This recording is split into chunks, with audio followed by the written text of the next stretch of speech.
கிராமத்துல வசிச்சு வந்தாரு. அவர் என்ன பண்ணாரு அப்படின்னா, நம்ம சீக்கிரத்திலே பணக்காரன் ஆகணும் அப்படின்னு நினைச்சாரு.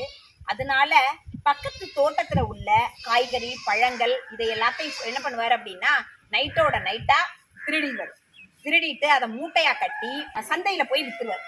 இப்படி ரொம்ப நாள் இப்படியே நடந்துகிட்டே இருக்குது. திடீர்னு அவர் ரொம்ப பணக்காரன் ஆயிட்டாரு. எல்லாருக்குமே ஆச்சரியமா இருக்குது, இவன் எப்படி திடீர்னு பணக்காரன் ஆனா?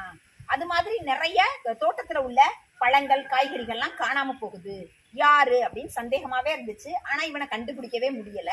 அப்படி இருக்கிற சமயத்துல ஒரு நாள் என்ன பண்றான், நைட்டோட நைட்டா கொய்யாப்பழம் மாம்பழம் தேங்காய் எல்லாத்தையுமே திருடி மூட்டையா கட்டி கொண்டுகிட்டு என்ன பண்றான், ரொம்ப தூரம் சந்தை, அதனால சந்தைக்கு மூட்டையை கட்டி இவன் என்ன செய்யறான், எடுத்துக்கிட்டு போறான்.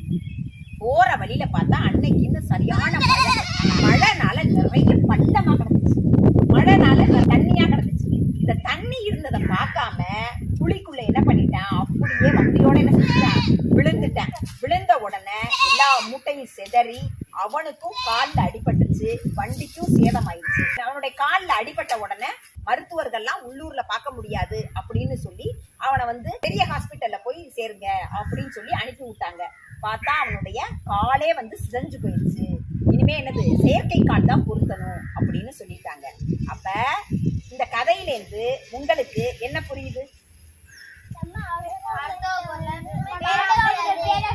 அடுத்தவங்களுடைய பொருளை என்ன செய்யக்கூடாது, திருடக்கூடாது.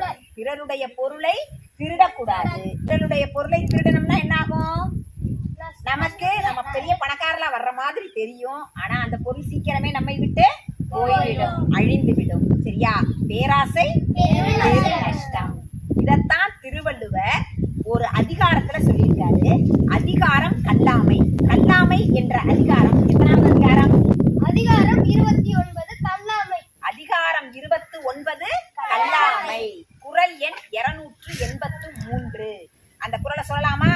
களவினாலாகிய ஆக்கம் அளவிறந்து ஆவது போல கெடும்.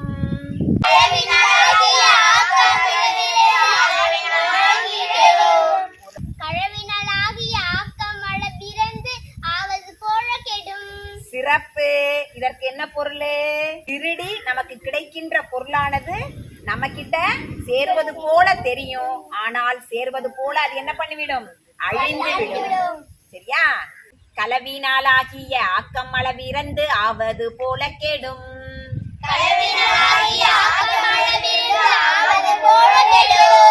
பேராசை பண்ணக்கூடாது, பிறருடைய பொருளை திருடக்கூடாது.